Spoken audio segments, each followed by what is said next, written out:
The views and opinions discussed on this show are of the guests and host. They do not reflect the views or opinions of associated sponsors or affiliates. All hair samples, droppings, and territorial markings are not the responsibility of this podcast. No Sasquatch, Yeti, Bigfoot, or skunk ape were harmed during the making of this podcast. Enjoy at your own risk. It's the Oddtonewfoundland. Ghostly greetings from your host, Jonathan. Mysteries, ghosts, monsters, and lore. East Coast esoterica and so much more.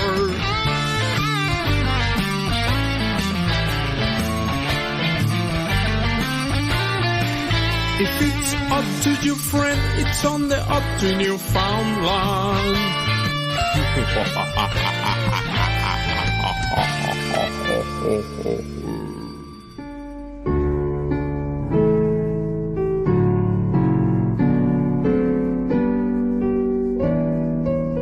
Ghostly greetings from the oldest city in North America. I'm your host, John Mallard, bringing you the best in East Coast esoterica. You, my friends, have stumbled upon the Oddtonewfoundland Paranormal Podcast.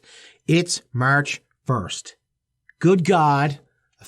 We're already a couple of months into 2022, and I still think it's 2019. I don't know about you guys. I'm struggling with the time change.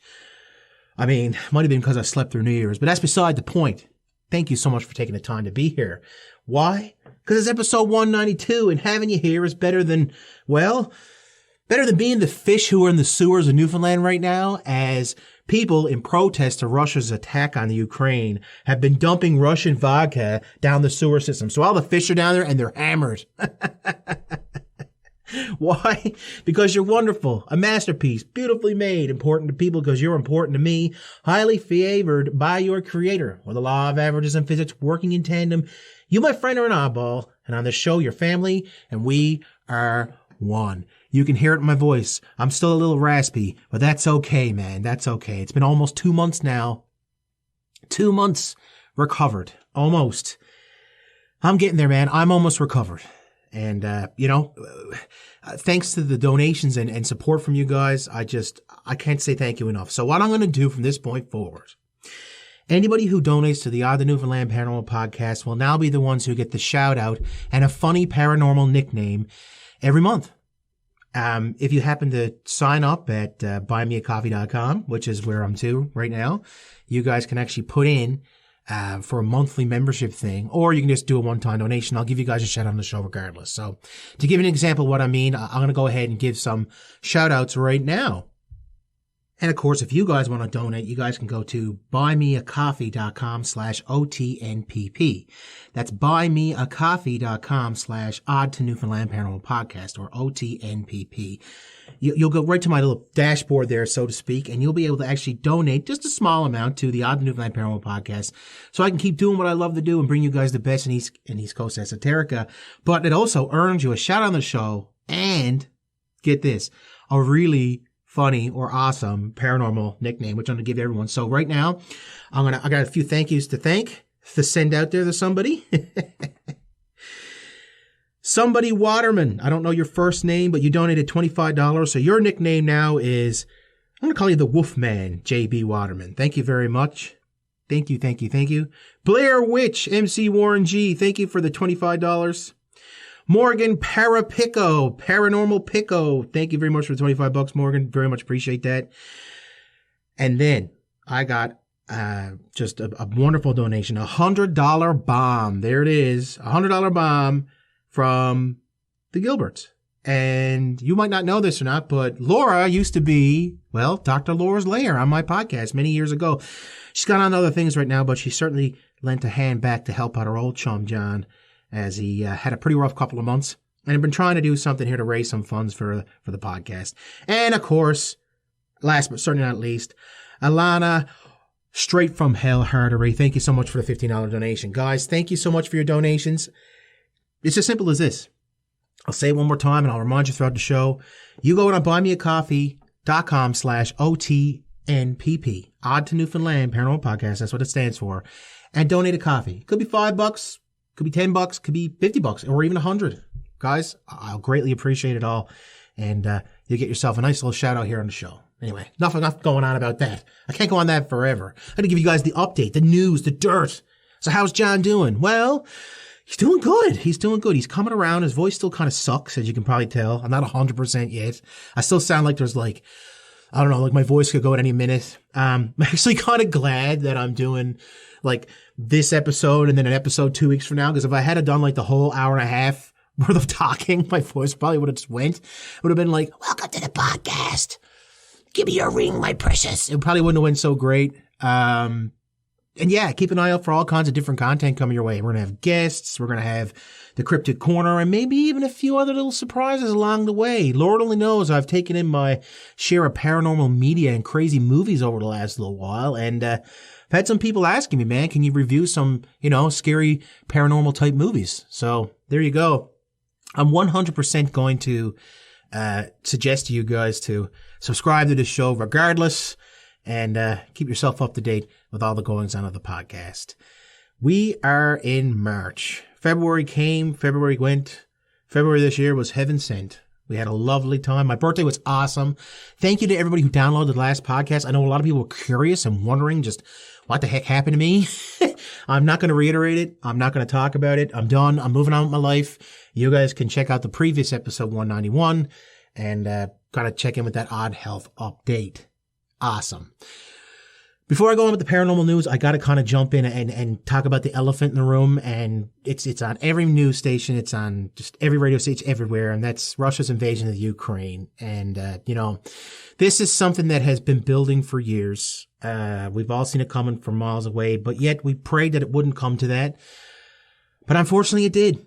And, lots of people are losing their lives right now and fighting right now in the Ukraine. I've got listeners in the Ukraine. I've got listeners who are from the Ukraine who live in Newfoundland. I've got friends who are from the Ukraine. I've got people who live here whose family are in Ukraine. I've got a lot of connections to there, and I just want everyone to know that I am, my thoughts and prayers are with you guys. Yellow and blue is the colors I'm going to choose for this podcast. You can imagine that it's my little way of showing some solidarity. I was actually out today doing a little bit of charity work for Ukraine. I was fortunate enough to be the flower delivery guy for my good friend Christina, who runs Newfoundland Floral Design. She's actually doing a fundraiser right now where she's, dropping some flowers. So if you guys want to check that out, I'll link the page to my, I'll link the page on my Facebook page probably. And I know most of you guys are on there anyway, so you'll be able to see it. But anyway, if there's a way for you to give back in your community to Ukraine or to help out, please do so. And I say the same thing to everybody. If you got some free time, your time, it doesn't have to be your money. Your time is a great way to help other people out. And let me tell you, I felt real good about the 2 hours I put in this morning. It was something simple. I just drove my car around and dropped off flowers to people. And everyone was so happy to get the flowers. Like, oh my God, thank you so much, strange guy with the mask on. You're so sexy. Well, they never actually said the sexy part, but I'm trying my best to keep my confidence up. Oh my God, these flowers are gorgeous. Meanwhile, it's like minus 15 out, roads are super slippery. And I'm like done. I'm like, take your damn flowers. But anyway, guys, I just want to put it out there. You don't know how many days you got left, so you better give a little something out there, hey? Maybe you believe in karma. Maybe it'll come back to you. Or maybe you can just do something nice for somebody else. Do it for me, will you? Anyway, guys, that's enough of the schmooze. It's time to check in and have ourselves a little paranormal news. Somewhere between the funnies and the obituaries is... Oh, yes, the paranormal news.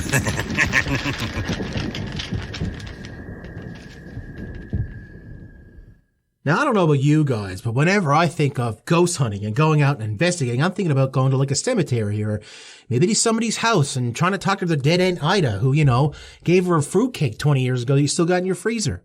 Just to let her know that her and the fruitcake are going to live on forever. But that's not necessarily the case every single time. Sometimes ghost hunters get called out for, well, a little bit more of a rougher place to investigate. An owner has hired a ghost hunter and their cohorts to perform a seance for a haunted pet shop is my first story. A pet shop owner in Coventry, England requested ghost hunters to investigate her store and hold a seance after CCTV footage showed various items flying from shelves and orbs floating around the store. 40-year-old Rebecca Harrington, who runs Purdy's Pet Shop for more than 2 years, said the strange activity began just 2 months after opening. She said she checked the store's CCTV footage after customers said they saw a shadow and felt a slight tugging. The footage showed Harrington checking out a customer as a bag of dog treats, get this, flew off the shelf. Another clip showed an actual cat toy spontaneously falling off the shelf while no one was around and moving around. Harrington also said a vacuum that was previously broken randomly turned on without anyone touching it. It wasn't a malfunction. The vacuum didn't work. It's off. The battery's dead and we can't get it off, Harrington said. After reviewing the unexplainable incidents, Harrington contacted Hideous History Walking Tours to hold a seance after she said her staff was just too frightened to work alone in the store. A seance is an attempt for a human to communicate with the spirit world. Now, during a seance, participants assemble on either side of a round or oval table. Often a medium is chosen to guide the seance. It is believed that setting the table with food can attract the spirit. Harrington recalled an instance when some customers came into the store with their German shepherds, who became spooked and would not get near one part of the shop. The dog's owner said they did not normally behave that way. She said that customers were complaining about feeling tugged on and pulled, and that animals were acting really, really strangely. Staff have also witnessed those orbs flying around, as mentioned before. The ghost hunters told Harrington her shop was haunted by the spirit of a man who used to reside in the building and was annoyed by the staff's presence. Maybe he wasn't a dog person. Let's be honest. Anyway, that story is definitely odd to Newfoundland. Dude, have you heard about the new flavor of sub at Subway? Okay, look, I'm just going to say this. In Newfoundland and the rest of Canada, marijuana is legal now. But it's kind of hard. Okay, it's kind of hard to justify selling this stuff without telling people. It's like going to booster juice and spiking the frickin' booster juice with vodka. Not Russian vodka, by the way. Customers accuse Las Vegas restaurant of selling THC-tainted Thai food. Some customers told local news outlets they suspect their food was tainted with THC after seeking medical attention and testing positive for it. More than 30 people who ate at a Thai restaurant in Las Vegas this year have reported getting sick, the Southern Nevada Health District said on last Friday. Health officials are investigating what led up to be called unusual illnesses. Patrons of the Secret Siam restaurant located at Centennial Center Boulevard reported increased heart rates, blurred vision, disorientation, loss of consciousness, and a numbness or tingling within hours of being at the restaurant. Also, they could not get enough chips. I kind of added in that last line. A phone number for the restaurant, which has been closed since earlier this month, rang unanswered all day Friday. The health district is asking anyone who ate there in January or even February to take a survey on its website. Las Vegas police also have fielded some reports of illness. It's like, you're in Las Vegas. Getting drugged is part of the fun. But not when you're going to a freaking Thai restaurant here. Like, I love Subway. I always think that Subway would be funny to, like, man, this is the best meatball sub I ever had. Johnny, what? You're actually eating a sweet onion chicken teriyaki. The restaurant opened back in 2019 and consistently passed inspection reports, said the Las Vegas Commissions. Some customers have told local news outlets they suspect that food was tainted, though. The compound in cannabis that produces that high is THC, and that's what they think they had, and we're also testing positive for it. So there you go. They actually got, actual proof that this actually happened. So, like, You go to this restaurant, you're like, yeah, I'll have some Thai chicken, some rice, a few veggies, this is all good. And you go home and you eat it and you're like, dude, I'm starving. It's like you eat and then you get high and then you eat again. This might be some brilliant marketing because chances are you're going to want the same thing twice. It's too much work to cook another meal. Anyway, moving on.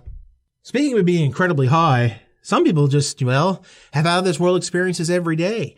Take Lily Nova, for instance. This woman has said to have had daily encounters with blue-skinned creatures that are now testing our waters. Lily Nova said that during the lockdown, she started making regular UFO sightings, and it must have sparked a change as now she claims to have daily encounters with said aliens, pilots of the craft.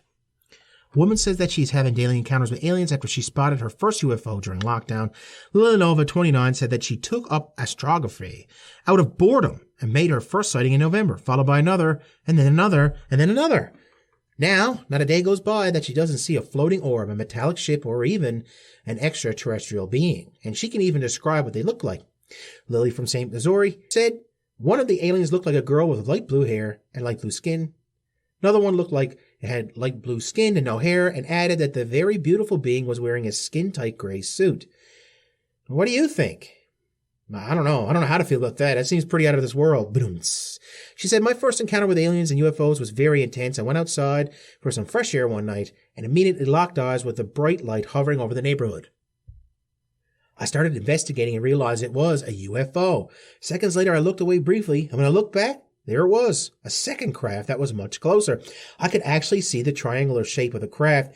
The UFOs did some impressive maneuvers as well to show me that it wasn't a regular aircraft before they disappeared above me, just to show her, because no one else could possibly be watching. Lily said she was spooked after her first encounter, but since then it's become a common occurrence. She continued, during my encounters, I also have been able to see what the beings look like. One of the beings, the first one, she says, I saw a girl with light blue skin. She had no hair, but was very beautiful. She was wearing a skin-tight gray suit. And I saw her shipmate standing behind her in the same uniform. Very, very interesting. I believe they send images of themselves to me through telepathy. I think they are easing me into an introduction, as it would be such a shocking experience for any human to have an alien walk up to you. I don't know, man. If you've ever been down to George Street here in Newfoundland, you're walking into aliens all the time. Lily believes that the aliens were testing the waters with her after her first shocking encounter, as she says they were motioning towards her, and she knew she was being recorded. Very, very interesting. I like to think if they're going to have contact, it's probably not going to be with just some random person named Lily. But then again, that movie E.T., it could happen. And as if the world couldn't get any harder and weirder, you also have your people who are just, I can't even describe, this infuriated me when I read it, but it's also kind of a weird story, so I'm going to go ahead. There's a man, okay, and he left this restaurant screaming, crying, and throwing up at the scandalous price of a breakfast roll. Oh God, the drama. There's literally people having their houses bombed right now, and this dude is sulking about a frickin' breakfast sandwich. A man took to Twitter to share his outrage, utter and disgust at the price of a roll he bought for breakfast. But some people argued that it was actually reasonable that he ordered it. A man has spoken of his shock after paying almost, get this, $7 for a breakfast roll with 9 fillings. My God. The man from Dublin popped into his local Spar deli to pick up something to eat for breakfast. He ordered a sub which contained 9 fillings, but he was left screaming and crying at the shocking price. My God. Stunned at the price, he took to Twitter. People jumped on him. He got jumped on.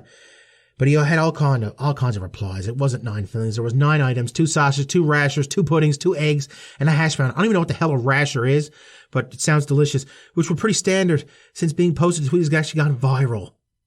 When one person said, "What's in it? Caviar?" Another wrote, "Jesus wept. Did Gordon Ramsay make it?"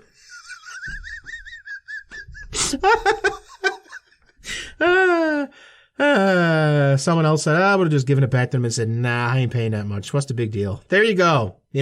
Just when you think you've had enough problems in your life, you get yourself a way too expensive frickin' sandwich. Oh, my. I know the Ukraine have been asking for more and more supplies to help fight back this horrible enemy they have.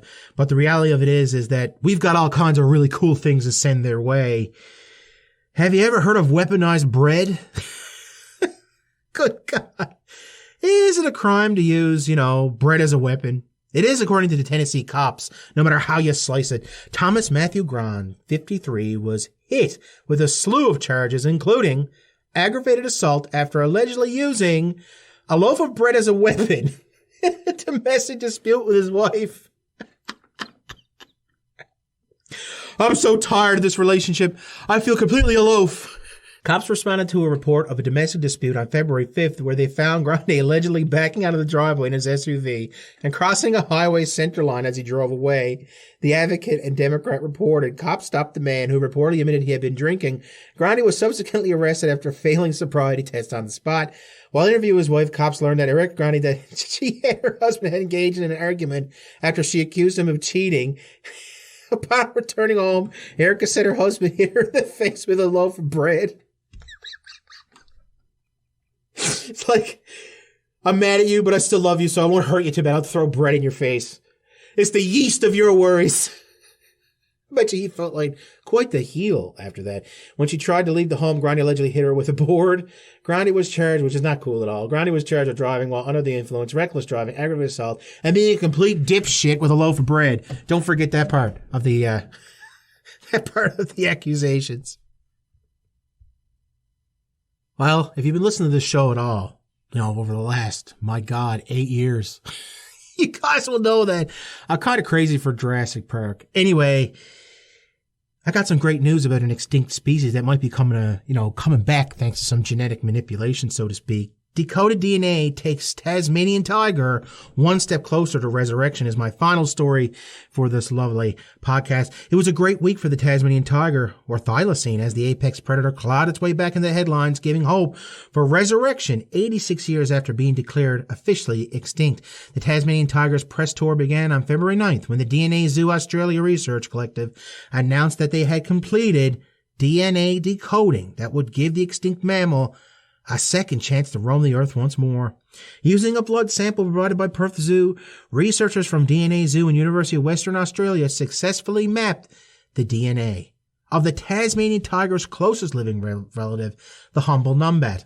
Beyond sharing the same traits as his elusive cousin, the numbat's DNA was actually revealed to be 95% identical, a remarkable percentage for two creatures that shared a common ancestors between 35 million and 41 million years ago. The organization has hopes that their latest research will help find and fill in the blanks of a 2018 project in which researchers produced a fragmented first draft of the Tasmanian tiger's genome using specimens from museums. In fact, I'm pretty sure I reported on that. Mind you, it was 4 years ago, so I'm not really sure what episode, but it's back there somewhere, which you guys can always listen to. All 192 episodes are right there for you at the website, right?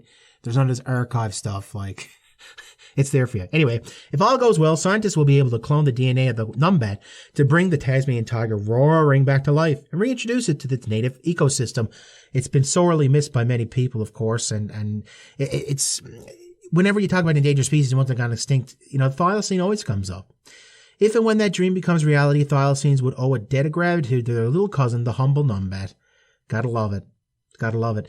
And if you actually look up what a numbat is, N-U-M-B-A-T, I keep thinking dingbat, which is like a Newfoundland expression for, someone who's not that bright, which is another expression for someone who's less intelligent than the average. You're such a numbat. The Tasmanian tiger's closest living relative, though. Imagine that. So they can take this code from this numbat thing and take the DNA Jurassic Park style from a thylacine from a past zoo where it was and meld it together and yada, yada, yada, bada bing, bada boom. You got yourself a not so endangered species. And, dude, that's so cool. Think they can figure out how to do that with like chocolate ice cream and just create all the chocolate ice cream we ever want? That'd be pretty cool. Oh my gosh, we've had some really interesting news stories. We've had some very strange ones as well. We've had thylacines getting resurrected. We've had some woman meeting some weird alien thing that was blue with a tight shirt and skin. Like, it's just been out of hand. Guys, all these stories have been odd to Newfoundland. Attention all Podbean, iTunes, Stitcher, and TuneIn radio listeners. The Odd to Newfoundland Paranormal Podcast brings you the best in East Coast esoterica on the first of every month. Together, we can keep it growing by sharing the show on social media, subscribing to the show wherever you may be listening to it from, and by leaving feedback about your favorite episodes. John certainly needs a friend like you to help make his dreams come true, minus the alien abduction dreams. That is not cool at all. The Odd to Newfoundland Paranormal Podcast. Always available, always free, always odd.